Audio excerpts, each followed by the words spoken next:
یہ جو جرگہ ہوا تھا اس دوران بھی کچھ ہوا تھا، یہ کیا معاملہ تھا؟ جرگے میں شریک پی ٹی ایم کے نوجوان جو ڈیلیگیشن آئی تھی، جرگے کے بعد ان کو اسمبلی کے باہر ان کو اٹھایا گیا۔ جب آپ جرگہ بلاتے ہیں اور جرگے میں اپنے مہمانوں کو بلاتے ہیں تو پھر اس کی حفاظت کی ذمہ داری بھی آپ کی بنتی ہے، اس کو بات کرنے کا موقع دینا بھی آپ کی ذمہ داری بنتی ہے۔ اگر ایک طرف یہ کہتا ہے کہ میں آپریشن نہیں ہونے دوں گا تو آپ کے پاس آئینی اختیارات موجود ہیں، آپ اپنے آئینی اختیارات کو اپنے پاؤں پہ ایکسرسائز کریں اور اس عمل کو روکیں۔ ایک طرف آپ کہتے ہیں کہ میں آپریشن نہیں ہونے دوں گا تو اس کو رکوا دیں، اور پھر جب یہی بات آپ کہتے ہیں کہ یہاں پر ایکسٹرا مداخلت ہوتی ہے اور میری باتوں اور میری رائے کو اہمیت نہیں دی جاتی۔ جہاں تک بات امن کی ہے تو جو لوگ وہاں پر بدنی پھیلا رہے تھے، جب انہوں نے بدنی پھیلانا چھوڑ دیا تو خود بخود امن آ گیا۔ ظاہری بات ہے نا، بدنی تو یہ لوگ پھیلا رہے تھے۔ السلام علیکم ناظرین، آپ دیکھ رہے ہیں ہمارا خصوصی پروگرام۔ ناظرین، جیسا کہ آپ کو علم ہے، خیبر پختونخوا میں اس وقت سیکورٹی صورتحال جو ہے کافی خطرناک صورتحال اختیار کر گیا ہے۔ ہم اگر دیکھیں روزانہ کی بنیاد پر حملے ہو رہے ہیں، اور یہ حملے جو ہے بقول جو ہمارے سیکورٹی ادارے جو ہیں وہ کہہ رہے ہیں افغانستان سے ہو رہے ہیں۔ افغانستان سے کیسے ہو رہے، کیوں ہو رہے، اور خیبر پختونخوا میں جو امن و امان کی صورتحال ہے، یعنی وزیر اعلیٰ خیبر پختونخوا آج بھی گئے ہیں، ان کو پنجاب میں روکا گیا ہے۔ یہ سارے سوالات جو ہے ان کے بارے میں ہم جانیں گے۔ اس کے حوالے سے ہمارے پاس جو ہے آج موجود ہے اسٹوڈیو میں ایم پی اے نثار باز صاحب۔ نثار صاحب، آپ کا شکریہ وقت دینے کا۔ نثار صاحب، یہ کیا صورتحال دیکھ رہے ہیں آپ خیبر پختونخوا میں جو اس وقت سیکورٹی صورتحال ہے؟ کتنا یہ آپ کو جو ہے لگ رہا ہے 2008 اور 2010 کی صورتحال کی طرح تو نہیں ہے؟ اس صوبے کی عوام کی بدقسمتی ہے کہ جس صورتحال کا سامنا ہم آج کر رہے ہیں، اور آپ نے اپنے انٹرو میں کہا کہ اس صوبے کے اور خاص کر قبائلی اضلاع کے جو سیکیورٹی کی صورتحال ہے وہ انتہائی تشویشناک ہے۔ ظاہری بات ہے، ہمیں بھی انتہائی افسوس بھی ہوتا ہے، لیکن یہ عمل تقریباً 2 دہائیوں سے جاری ہے۔ اس میں کبھی بڑی تیزی آ جاتی ہے، کبھی یہ سیکیورٹی صورتحال تھوڑی بڑی سنبھل جاتی ہے، لیکن آج کل کی جو صورتحال ہے اور جو کچھ ہم نیوز میں دیکھ رہے ہیں، جو کچھ ہم گراؤنڈ پہ دیکھ رہے ہیں، یہ ہماری صوبے کی عوام کی بدقسمتی ہوگی کہ جب بھی یہاں میں بذات خود کسی بھی ٹاک شو میں بیٹھتا ہوں تو سب سے بڑا سوال یہی ہوتا ہے کہ اس صوبے کی جو سیکیورٹی صورتحال ہے اس کے حوالے سے آپ کا کیا رائے ہے؟ ترقی کا، مختلف پروجیکٹس کا اور ڈیولپمنٹ کے حوالے سے وہ سوالات ہم سے اس لیے نہیں پوچھے جا سکتے کہ یہاں سب سے بڑا مسئلہ جو قوم کو درپیش ہے وہ امن و امان کا ہے۔ ظاہری بات ہے، پچھلے 5-6 مہینوں سے، خاص کر میں جس ڈسٹرکٹ سے بلانگ کرتا ہوں باجوڑ میں، وہاں پر آپریشن چلتے آ رہے تھے۔ تیرہ میں صورتحال ویسی کی ویسی ہے، لوگ نقل مکانی کرنے پر مجبور ہو چکے ہیں، اور اگر آپ پوری قبائلی اضلاع کا احاطہ کریں تو یوں لگ رہا ہے کہ وہاں پر حکومتی رٹ اسی طرح نہیں ہے جس طرح ہونا چاہیے تھا۔ اگر ہم پختونخوا کی اس پوری صورتحال کو دیکھیں تو قبائلی اضلاع، جنوبی اضلاع، اس میں صورتحال انتہائی تشویشناک ہے۔ اگر میں اس وقت جو پچھلے 13 سال سے پی ٹی آئی اس صوبے پر حکمرانی کر رہی ہے، رولنگ کر رہی ہے، لیکن اس ایشو کو اور اس مسئلے کو کبھی بھی ان لوگوں نے سیریس نہیں لیا، کبھی بھی اس مسئلے پر ان لوگوں نے سنجیدگی سے غور نہیں کیا تاکہ قوم کو تحفظ فراہم کر سکے۔ ان لوگوں کی بھی کمزوریاں ہیں، اور آج کل جو صورتحال ہے، جب 2024 میں جنرل الیکشنز ہوئے، وہ الیکشنز جس میں اسٹیبلشمنٹ کی طرف سے کھلی عام مداخلت ہوئی اور الیکشن کے نتائج پوری ملک میں تبدیل کر دیے گئے، اور تمام سیاسی جماعتوں کا انہی الیکشنز پر اعتراضات تھے اور ہے۔ تو یہاں پروونشل گورنمنٹ اور فیڈرل گورنمنٹ کی بھی ایک لڑائی چل رہی ہے 2 سال سے۔ پروونشل گورنمنٹ فیڈرل گورنمنٹ پر الزامات لگاتے ہیں اور فیڈرل گورنمنٹ جو ہے نا صوبائی حکومت پر یہ الزامات لگاتے ہیں کہ ہم تو ان لوگوں کو NFC وارڈ میں ان کی جو شیئرز ہے یا جو سالانہ ترقیاتی بجٹ پیش کیا جاتا ہے تو اس صوبے کے جو شیئرز ہیں ہم ان کو دے رہے ہیں، لیکن اس میں یہ لوگ پرفارمنس نہیں دے پا رہے اور اس میں کرپشن ہو رہی ہے۔ اور ظاہری بات ہے وہ کرپشن کی جو رپورٹ سامنے آ رہی ہے، جو سکینڈل سامنے آ رہی ہے، وہ آپ سب کے سامنے ہے۔ تو صوبائی اور وفاقی حکومت کی اس پولیٹیکل لڑائی میں پختونخوا کے 5 کروڑ عوام سفر ہو رہے ہیں۔ اور جب یہ جہاں آپریشنز کی بات ہو رہی ہے کہ یہاں پر آپریشن ہو رہے ہیں تو وہ تو ہو رہے ہیں۔ آپریشن کی بات آپ نے کی، جس طرح سننے میں آ رہا ہے تیرا میں آپریشن کیا جا رہا ہے، تو ابھی وزیر اعلیٰ صاحب نے بھی کل آپ نے بیان سنا ہوگا، اس نے بڑا سخت بیان دیا ہے کہ کوئی نہیں ہونے دیں گے، یہ نہیں ہو۔ لیکن اگر آپ دیکھیں وزیر اعلیٰ ہی منظوری دیتے ہیں تو کیا وزیر اعلیٰ یہ رکوا سکتے ہیں؟ دیکھیے یہ تو ایک حقیقت ہے کہ وہ اس صوبے کا چیف ایگزیکٹو ہے، وزیر اعلیٰ ہے، اور ان کے پاس جو ہے نا بہت سارے آئینی اختیارات ہیں۔ 18ویں ترمیم کے بعد جو ہے نا جب سے صوبائی خود مختاری آئی ہے تو صوبے کے وزیر اعلیٰ چیف ایگزیکٹو کے حیث پہ ان کے پاس بے تحاشا اختیارات ہے۔ یہ جو تیرا میں آپریشن ہو رہا ہے، جب سے اس سے پہلے گنڈپور وزیر اعلیٰ تھے تو انہوں نے اس آپریشن کی منظوری دے رکھی تھی ایپیکس کمیٹی میں بیٹھ کر، اور اسی آپریشن کی منظوری دے رکھی تھی جب باجوڑ میں بھی آپریشن ہو رہے تھے اور مختلف جگہوں پر آپریشن شروع ہو گئے، اور اس کے لیے یہ نام دیا گیا کہ یہ تو ٹارگیٹڈ آپریشن ہے۔ پھر ہم نے فلور آف دا ہاؤس ان کو بتایا کہ یہ ٹارگیٹڈ آپریشن کی جو پروٹوکولز ہوتی ہے وہ الگ چیز ہوتی ہے۔ یہ تو ایک ہیوج آپریشن ہو رہا ہے، یہاں پر تقریباً 1 لاکھ سے اباؤ لوگ IDPs بنے جب 28-29 جولائی کو باجوڑ میں آپریشن شروع کر دیا گیا، اور ادھر توپ خانہ بھی چل رہا ہے، مارٹر گولی بھی چل رہے ہیں، اور بختر بند گاڑیاں بھی گھوم رہی ہے، مطلب ایک ہیوج آپریشن تھا۔ تو ان لوگوں نے الیکٹرانک میڈیا پر یہ پروپیگنڈا شروع کر دیا کہ نہیں بابا یہ تو ٹارگیٹڈ آپریشن ہے۔ ٹارگیٹڈ آپریشن وہ تو ایک خاص ایریا میں، خاص علاقے میں، خاص گاؤں میں ہوتا ہے، ایک خاص سیکشن ہوتا ہے۔ تو وہ بھی اس آپریشن کو ڈینائی کرنے کی بھرپور کوشش کر رہا تھا۔ جب یہ ہمارے صوبے کا نیا وزیر اعلیٰ منتخب ہوا تو انہوں نے اپنے پہلی سپیچ میں کچھ دعوے کی، اور میرے خیال میں پختونخوا کے عوام، خاص کر نوجوانوں کے احساسات اور جذبات کو ابھارا کہ میں آپریشن نہیں ہونے دوں گا۔ ہم بھی اس کے ساتھ ایگری کرتے ہیں کہ آپریشن مسائل کا حل نہیں ہے، لیکن کیا انہوں نے اس 3 مہینوں میں آپریشن رکوا دی؟ اپنے پہلی سپیچ میں انہوں نے کہا کہ میں action aid of civil power ordinance کا خاتمہ کروں گا، لیکن کیا ان 3 مہینوں بعد انہوں نے action aid of civil power ordinance کا خاتمہ کیا؟ انہوں نے کہا کہ میں شیڈول 4 میں جو پولیٹیکل ورکرز اور جو سماجی تنظیموں کی یا سوشل ایکٹیوسٹ ہے اس کو نکالوں گا۔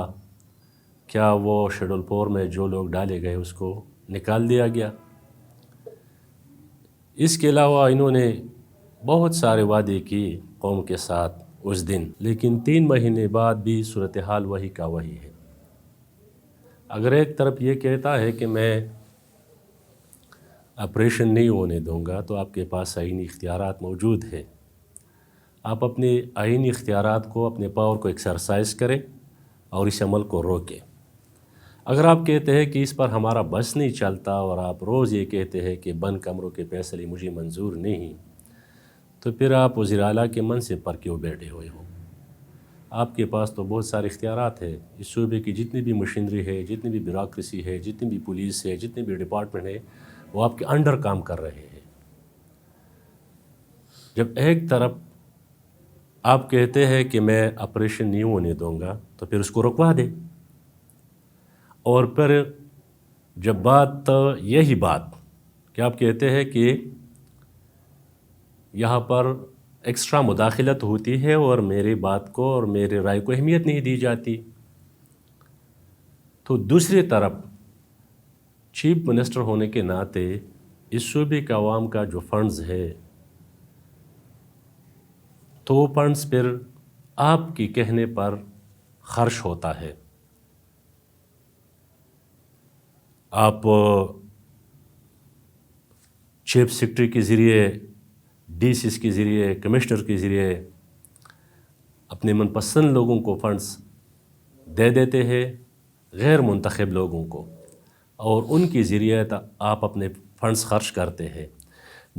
جب آپ کی یہی بات، یہی آرڈرز نیچے تک چیف سیکرٹری سے لے کر ڈی سی تک اوبے ہو رہے ہیں، منظور ہو رہے ہیں، آپ کے آرڈر مان جا رہے ہیں، تو پھر یہ آپریشن کے خلاف جب آپ کھل کر بات کرتے ہیں تو اس کے خلاف پھر آپ کے آرڈر کیوں اوبے نہیں ہو رہے؟ آپ کے پاس تو آئینی اختیار ہے، رتبات ہے. یہ دوہرا معیار اور یہ منافقت نہیں کرنی چاہیے کہ آپ پبلک کے بیچ کھڑے ہو کر یہ بات کرے. یہاں جرگہ ہوا اور اس کی جو تجاویز سامنے آئی، جو ریکمنڈیشن سامنے آئی، آج تک اسی ریکمنڈیشن پر عمل درآمد بھی نہیں ہوا. اور صوبائی اسمبلی کی سطح پر ایک سیکیورٹی کمیٹی بنی تھی جس میں 2 اجلاس اس کے ہو چکے ہیں، اور 2 اجلاسوں میں آپ خود بھی شریک ہوئی، اس میں چیف سیکرٹری بھی شریک تھا، اس میں آئی جی پی پولیس بھی شریک رہا. 2 دفعہ ہمیں بریفنگ دی، ہم نے ان سے سوالات پوچھے. لیکن اسی سیکیورٹی کمیٹی میں آپ نے کب ملٹری فورسز کے ہائی آفیشلز کو بلا لیں گے؟ یعنی 11 کور کمانڈر کب آئے گا کہ ہم ان سے پوچھیں؟ اور اسپیکر صاحب نے کہا بھی تھا کہ کور کمانڈر آئے گا. اور صرف زبانی جمع خرچ تو نہیں چلتا نا. یہ تو پچھلے 7-8 مہینوں سے یہی کہہ رہا ہے کہ کور کمانڈر صاحب آئے گا اسی کمیٹی میں، اور ہم ان سے سوال اور جواب پوچھیں گے کہ باجوڑ سے لے کر وزیرستان تک اور وزیرستان سے لے کر چترال تک کیا چل رہا ہے، کیا ہو رہا ہے اس صوبے میں. ہمیں ذرا اس پر بریفلی آپ انفارم کر دیں ہمیں، اور وہ سوالات جو ہم سے عوام پوچھتے ہیں تاکہ ہم وہی سوالات ان سے پوچھیں. یہ ہماری مینڈیٹ ہے، لیکن کب آئے گا؟ نثار صاحب، ہم ایک چھوٹے سے وقفے کی طرف جا رہے ہیں، لیکن اس وقفے سے پہلے میں ایک سوال بھی آپ کے لیے چھوڑ کر جا رہا ہوں کہ یہ اسمبلی میں جو جرگہ ہوا تھا یہ ایک متنازع بھی بن گیا تھا، وہ کس حوالے سے تھا؟ اور ہم دیکھ رہے ہیں جو آپ نے کہا باجوڑ سے چترال تک جو یہ صورتحال بھی ڈسکس کریں گے. تو ناظرین ہمارے ساتھ ہی رہے گا، ایک خصوصی پروگرام ہے اور خصوصی بات چیت خیبر پختونخوا کے اس پر چل رہی ہے. آتے ہیں ایک چھوٹے سے وقفے کے بعد.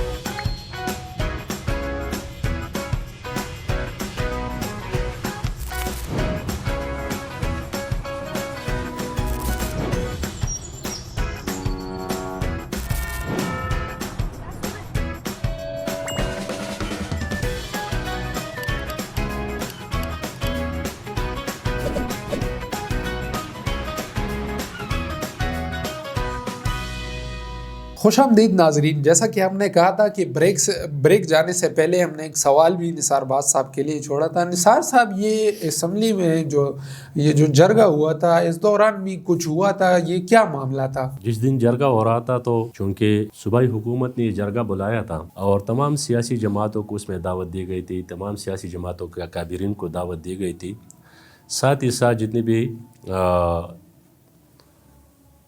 مختلف دوسری یونینز ہے، غیر پارلیمانی تحریکیں ہیں، چیمبر آف کامرس ہے، وکلاء کی ڈیلیگیشن تھی، ان تمام طبقے فکر کی نمائندگی اس میں موجود تھی. تو اس میں جرگے کے بعد جو صورتحال سامنے آئی کہ جرگے میں شریک پی ٹی ایم کے نوجوان جو ڈیلیگیشن آئی تھی، جرگے کے بعد ان کو اسمبلی کے باہر ان کو اٹھایا گیا. جب آپ جرگہ بلاتے ہیں اور جرگے میں اپنے مہمانوں کو بلاتے ہیں تو پھر اس کی حفاظت کی ذمہ داری بھی آپ کی بنتی ہے، اس کو بات کرنے کا موقع دینا بھی آپ کی ذمہ داری بنتی ہے.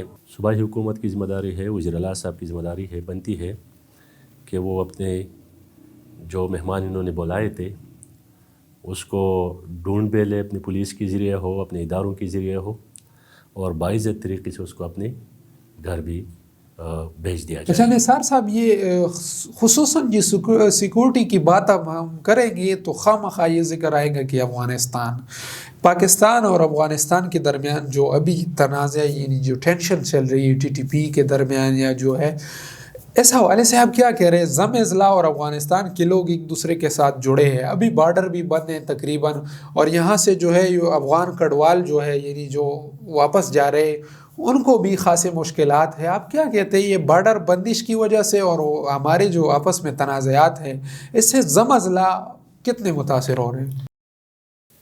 جہاں تک ضم اضلاع کی بات ہے تو وہاں پر باجوڑ سے لے کر وزیرستان تک جو مشہور راستے تھے وہ تو میرے خیال میں پچھلے 1 دہائی سے بند پڑے ہیں، اس سے زائد عرصہ ہو چکا ہے کہ وہ راستے ابھی تک بند پڑے ہیں، جس پر ہم تجارت کرتے تھے کابل کے ساتھ اور دیگر ممالک کے ساتھ، اور اس کے لیے اسی اسمبلی کے فلور پر ہم نے 2 قرارداد بھی پاس کروائے ہیں۔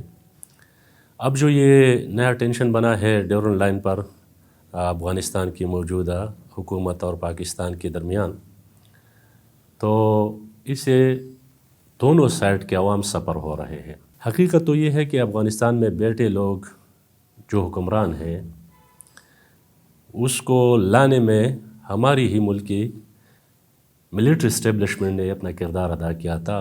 ان دونوں کی بڑی یاری ہے پچھلے 40-45 سال سے، اور دونوں ایک دوسرے کو بہتر طریقے سے جانتی بھی ہے، اور دونوں کو اپنی اپنی کمزوریوں کا پتہ ہے اور اپنے مخالفین کی کمزوریوں کا بھی پتہ ہے۔ جب کابل فال ہوا اور طالبان نے وہاں قبضہ جمایا تو اس ملک میں جشن ہو رہا تھا، اور یہی ISPR دڑا دڑ صحافیوں کو بھیج رہے تھے وہاں کابل کہ جاؤ وہاں رپورٹنگ کرو۔ اب جب ان لوگوں کی کچھ کلیش پیدا ہو گئی تو اسی کلیش میں ڈیورن کے دونوں سائڈ جو پختون آباد ہے وہ سفر ہو رہے ہیں۔ دیکھنے میں آیا ہے کہ پچھلے 2 مہینوں سے جو تورخم اور چمن گیٹ بند پڑا ہے، ایک طرف یہاں سے یہ پالیسی ہماری ریاست نے اپنائی ہے کہ یہاں پر پچھلے 4-5 دہائیوں سے جو افغان ریفیوجیز آباد ہے، اس کی نسل یہاں پیدا ہو گئی، اس کو ایک دم نکالنے کی کوشش کر رہے ہیں۔ 30-35 لاکھ لوگ ہیں، اور ان کو کبھی 2 مہینے کا ڈیڈ لائن دیتے ہیں، کبھی 1 مہینے کا ڈیڈ لائن دیتے ہیں۔ تو میرا خیال ہے کہ اس کو ایک کھاٹ کے طور پر افغان کی موجودہ جو قابض حکمران ہے اس کے خلاف استعمال کرنا چاہتے ہیں پاکستان کی مقدرہ۔ وہ لوگ جو یہاں پچھلے 4-5 دہائیوں سے آباد تھے، وہ ریفیوجیز، اس کی مسائل بڑھ چکے ہیں۔ اس سخت سردی کے موسم میں آپ ان کو یہاں سے نکالنا چاہتے ہیں، ان کے کیمپس جو ہے نا وہ ختم کر رہے ہیں، جبکہ اس سائڈ پہ جو ہے نا اس کے لیے کوئی فیسیلیٹیشن نہیں ہونا۔ تو یہ چاہیے تھا کہ اگر خواہ مخواہ ان ریفیوجیز کو آپ نے نکالنا تھا تو UNHCR کے ذریعے دونوں سائڈ کے افغانستان کی موجودہ حکمران اور پاکستان کے حکمران مل بیٹھ کر ایک پالیسی ترتیب دینی چاہیے تھی، چاہے وہ 2 سال کی تھی، چاہے وہ 1 سال کی تھی، چاہے وہ 3 سال کی تھی، کہ ہم نے کس طرح ان لوگوں کو سلسلہ وار نکالنا ہے۔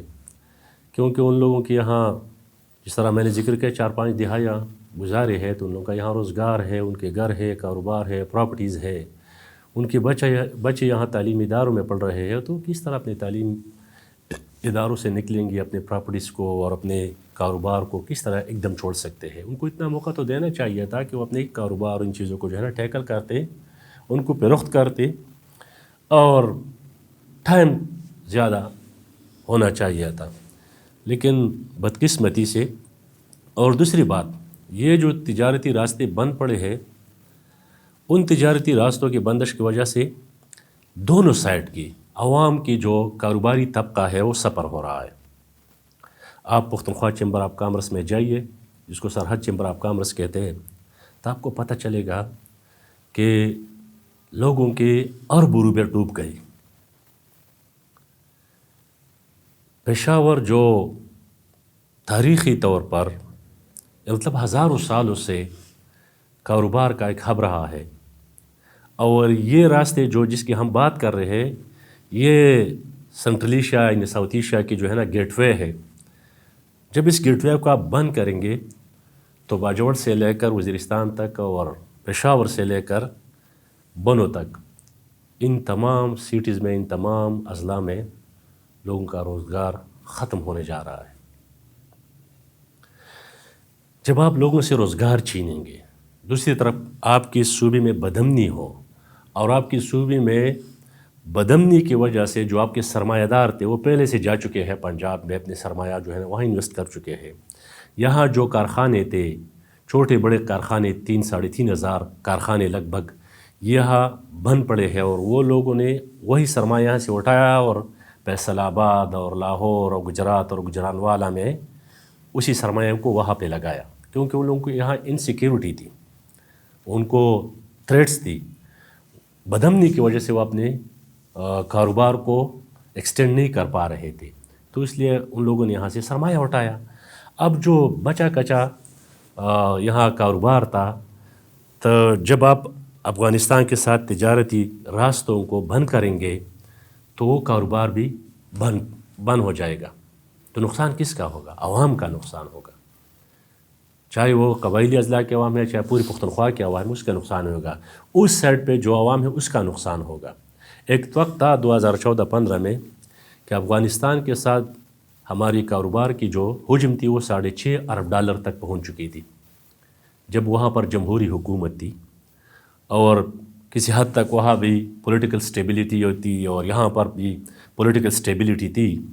تو اس وقت کاروبار کا حجم $6.5 ارب تک پہنچ چکا تھا.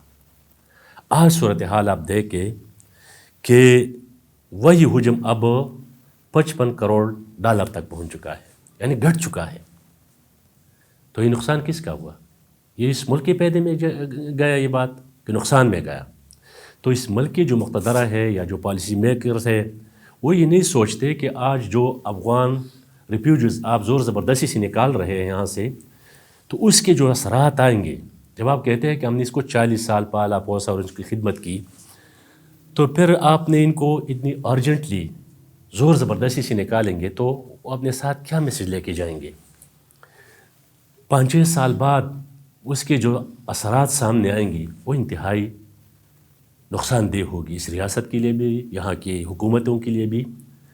تو اس سے جو نفرتیں بڑھیں گے اس سے نہ افغانستان کو فائدہ ہے اور نہ اسی ریاست کو فائدہ ہے. جیسا کہ آپ نے کہا وہاں جب جمہوری حکومت تھی، ابھی بھی جو حکومت ہے وہ دعویٰ کر رہی ہے کہ ہم نے جو ہے امن بھی قائم کیا ہے، امریکہ کو بھی بھگا دیا ہے اور ملک جو ہے اچھے کی طرف بھی جا رہا ہے. لیکن کیا سمجھتے ہیں ان کے اقدامات کو؟ ایک طرف جو ہے بھارت کے ساتھ قربت بڑھ رہی ہے، دوسری طرف پاکستان میں حملے ہو رہے ہیں، کیا سمجھتے ہیں ان کے پیچھے کیا مقصد ہو سکتا ہے؟ جہاں تک بات امن کی ہے تو جو لوگ وہاں پر بدامنی پلا رہے تھے، جب انہوں نے بدامنی پلانا چھوڑ دیا تو خود بخود منع کیا. تو ظاہری بات ہے نا، بدامنی تو یہ لوگ پلا رہے تھے. اور جہاں تک یہ جو وہاں کی حکومت ہے تو یہ منافقت نہیں کرنی چاہیے کہ ایک بندہ اپنے لیے جمہوری حکومت مانگ رہا ہے کہ یہاں ڈیموکریسی ہو، فریڈم آف سپیچ ہو، لوگوں کو انسانی حقوق کی آزادی ہو، اور دوسری طرف جو ہے نا آپ کے ہمسائے میں جو ملک ہے آپ وہاں کسی اور نظام کی حمایت میں سوچ رہے ہو. یہ لوگ جو وہاں پہ آئے ہیں ظاہری بات ہے بندوق کے زور پہ آئے ہیں. عوام نے تو ان کو کوئی ووٹ تو نہیں دیا ہے، یا عوام نے ان کو تو منتخب نہیں کیا ہوا ہے. Being a political worker, being a democratic, میں یہ سمجھتا ہوں کہ جو پوری دنیا میں ڈیموکریسی کی بات ہو رہی ہے اور ہم یہاں اپنے ملک میں ڈیموکریسی کی بات کرتے ہیں، تو افغانستان کے لیے بھی ہماری یہی سوچ ہے کہ وہاں بھی عوام کی رائے کے احترام ہونا چاہیے. جو یہ لڑکیوں کی تعلیم پر پابندی لگی ہے، ان کی حقوق سلب ہو رہے ہیں، یہ اچھی بات نہیں ہے. جب آپ لڑکیوں کو تعلیم نہیں دیں گے تو کس طرح وہ معاشرہ ترقی کرے گا، وہ اپنے قوم کی خدمت کس طرح کرے گی؟ جب یہ زلزلہ آیا افغانستان میں، خاص کر کنڑ میں جو نقصانات ہوئے، تو وہاں پر ڈاکٹروں کی اور نرسز کی اور فیمیل ڈاکٹروں کی بڑی شدت سے کمی محسوس ہو رہی تھی. تو تعلیم پر پابندی سے یہ مسائل مزید بڑھیں گے. جہاں تک بات پاکستان کی اور افغانستان کی تعلقات کی ہے، تو میں نے تو آپ کو پہلے ہی بتایا کہ جو حکومت وہاں بنائی گئی ہے، جو لوگ وہاں پر اس وقت رولنگ کر رہی ہے، اس کو لانے میں جو ہے نا ہماری مقدرہ کی کردار رہا ہے. پچھلی 4-5 دہائیوں سے ان لوگوں کا یارانہ ہے. اور جب یہ کہتے ہیں کہ ہم نے دنیا کو وہاں سے بھگایا ہے، تو یہ دوحہ معاہدہ کس چیز پر ہوا؟ یہ دوحہ ایگریمنٹ میں کیا لکھا گیا ہے؟ پھر آپ وہاں سے امداد کیوں لے رہے ہیں؟ اور وہ امداد جو ہے نا، کیا حقیقی معنوں میں عوام پر خرچ ہو رہا ہے؟ خدا کرے کہ عوام کو آپ تحفظ بھی دے، عوام کو آپ ترقی بھی دے، عوام کو آپ سہولتیں بھی فراہم کریں. کیا سمجھتے ہیں بانی پی ٹی آئی کے ساتھ جو ملاقاتیں کی کوشش ہے وزیر اعلیٰ کو نہیں ملنے دیا جا رہا ہے؟ دوسری طرف اگر ہم دیکھیں روزانہ ان کی بہنیں بھی جاتی ہیں، ان پر تشدد بھی ہوتا ہے، میڈیا پر آیا ہے. اس صورتحال کو کیسے دیکھتے ہیں؟ اور دوسری بات، جو اپوزیشن الائنس بنی ہے، اپوزیشن تحریک ہے جس کی سربراہی چغزئی صاحب بھی کر رہے ہیں، این پی اس کا حصہ کیوں نہیں ہے؟ جہاں تک وزیر اعلیٰ صاحب کی ملاقات اپنے لیڈر کے ساتھ نہیں ہونے دیا جا رہا، تو یہ اچھی بات نہیں ہے. ان کو ملاقات کر دینی چاہیے، ان کو ملاقات کا موقع دینا چاہیے. یہ ان کا حق ہے، ان کا مینڈیٹ ہے. اور جہاں تک ان کے بہنوں پر جو کچھ ہو رہا ہے، جب بھی وہ وہاں پہ جاتی ہے تو ان کو ملنے نہیں دیا جاتا، یہ ان کا حق بنتا ہے. ان کے بہنیں ہیں، اور آپ ان کو جب ملنے نہیں دیں گے تو نفرتیں مزید پیدا ہوں گے. کسی بھی شخص کو آپ اپنے آئینی اور قانونی حقوق سے محروم نہیں کر سکتے. اپنے فیملیز کے ساتھ ان کا ملاقات کرنا یہ کوئی بری بات تو نہیں ہے. اور جب اس صوبے کا وزیر اعلیٰ ان کے پاس جاتا ہے تو ان کو ملنا چاہیے کہ ان کے ساتھ وہ مل لے، ان کا مینڈیٹ ہے. لیکن اس ملک میں جو سسٹم چلا رہا ہے اور جس طریقے سے ان حالات کو ڈیل کیا جا رہا ہے اسٹیبلشمنٹ کی طرف سے صوبوں کو، وفاق کو، تو میرا نہیں خیال. یہ میں تو کئی دفعہ فلور آف دا ہاؤس بھی کہہ چکا ہوں کہ اس ملک میں ایک قسم کی ہائی برڈ مارشل لا نافذ ہے. بظاہر تو جمہوری حکومت سامنے نظر آ رہی ہے، چاہے صوبائی حکومت ہے، چاہے وفاقی حکومت ہے، لیکن پورا سسٹم جو ہے نا وہی لوگ کنٹرول کر رہے ہیں. اور جو مسائل کا سامنا اس وقت یہ ریاست کر رہی ہے، جو پولیٹیکل انسٹیبلٹی ہے، جو اکنامکل انسٹیبلٹی ہے، جو بدامنی ہے یہاں پر، خاص کر جو سب سے بڑا اور اہم مسئلہ ہے، خاص کر ہمارے پختونخوا اور بلوچستان کے عوام کے لیے، اس کے لیے تمام سیاسی جماعتوں کو جو ہے نا ایک گرینڈ نیشنل ڈائیلاگ کی ضرورت ہے کہ اس میں تمام سیاسی جماعتیں مل بیٹھے اور ایک گرینڈ نیشنل ڈائیلاگ ہو. اور جو یہ اختیارات کی لڑائی چل رہی ہے اس پر بھی بحث ہو، اور یہ جن مسائل کا سامنا اس وقت 25 کروڑ عوام کر رہی ہے اس پر بھی بات ہو، اور اس کا کوئی ٹھوس سلوشن نکالنے کی ضرورت ہے. تو اگر اسی طرح یہ سلسلہ چلتا رہا جس طرح ہم دیکھ رہے ہیں، تو اس میں عوام خوار ہوتے جائیں گے، عوام سفر ہوتے جائیں گے، عوام کے مسائل حل نہیں ہوں گے. یہ جو پروونشل گورنمنٹ اور فیڈرل گورنمنٹ کی جو پولیٹیکل لڑائی چل رہی ہے، اور پروونشل گورنمنٹ اپنے پولیٹیکل پرپس کے لیے مسلسل وہاں پر جاتی ہے، احتجاج بھی کرتے ہیں، اپنی حکومت کے اندر یہاں پر جلسے کرتے ہیں. تو یہ ان لوگوں کے، جب آپ حکمران ہیں تو آپ لوگوں نے یہاں پر اس صوبے کی پوری عوام کو فیسیلیٹیٹ کرنا ہوتا ہے. آپ کے اوپر بڑی بہت ذمہ داریاں پڑتی ہے، اور یہ آپ کی قانونی اور اخلاقی فرض بنتا ہے کہ آپ کچھ ڈیلیور کر سکے، لوگوں کی خدمت کر سکے، لوگوں کو جو مسائل کا سامنا ہے اور مسائل کا حل نکالے اور لوگوں کو ترقی دے.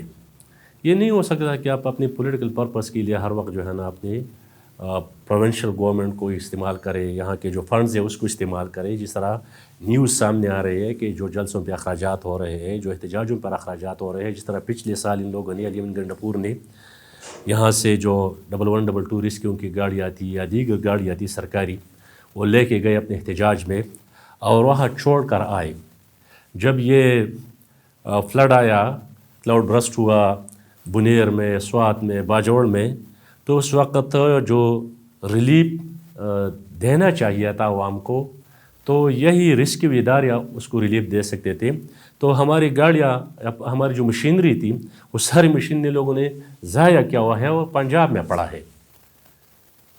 تو آپ اپنی پولیٹیکل پرپس کے لیے جو ہے نا سرکار کے وسائل استعمال کرنا، یہ اخلاقی طور پر بھی ٹھیک نہیں ہے اور قانونی طور پر یہ جرم ہے. یہ اس ملک کی جو خزانہ ہے یہ عوام کے ٹیکسوں سے بھرتا ہے، اور ٹیکس ہر شخص دے رہا ہے. آپ نہیں دیکھتے کہ اب میں تو سمجھتا ہوں تو سینکڑوں ٹیکس لگتے ہیں، ماچس کے ڈبی پر بھی ٹیکس ہم دیتے ہیں. وہی ٹیکس خزانے میں جاتے ہیں اور وہی خزانے سے پھر ایکولی جو ہے نا یہ ایک فارمولے کے تحت NFC وارڈ کے تحت جو ہے نا صوبے میں تقسیم ہو جاتی ہے. اور پھر صوبائی حکومتیں جو ہے نا PFC کر کے جو یہاں بدقسمتی سے پچھلے 2 سال سے نہیں ہو رہا، پروونشل فائنانس کمیشن پچھلے 2 سال سے نہیں ہو رہا، PFC کر کے وہی فنڈس قوم کے فلاح اور بہبود پر خرچ کر سکے. جب آپ یہاں پر اس قسم کی باتیں کرتے ہیں، اس قسم کے مطالبات سامنے رکھتے ہیں، چاہے آپ فلور آف دا ہاؤس رکھیں یا چاہے آپ یہاں اس قسم کی میڈیا ٹاک میں رکھیں یا کسی پوڈ کاسٹ یا انٹرویو میں رکھیں، تو اس سائڈ سے جو ریئیکشن آتا ہے وہ انتہائی افسوسناک ہوتا ہے. بجائے اس کے کہ آپ کے سوالوں کا جواب دلیل سے دے، وہ آپ کو گالیاں دیتے ہیں. یعنی سیاست کو ان لوگوں نے جس طرح پولرائز کیا ہوا ہے، سیاست کو گالی بنائی ہے، یہ میرے خیال میں نہ تو اس ملک کی جمہوریت کے لیے جو ہے نا فائدہ مند ہے، بلکہ تباہی کی دہانے پر کھڑا کر دیا. جمہوری جو قوتیں تھے، جو ہماری سوسائٹی تھی، وہ پوری سوسائٹی جو ہے نا اس کو خراب کر دیا. سیاست تو دلیل کا نام ہے، سیاست تو خدمت کا نام ہے، سیاست جو ہے نا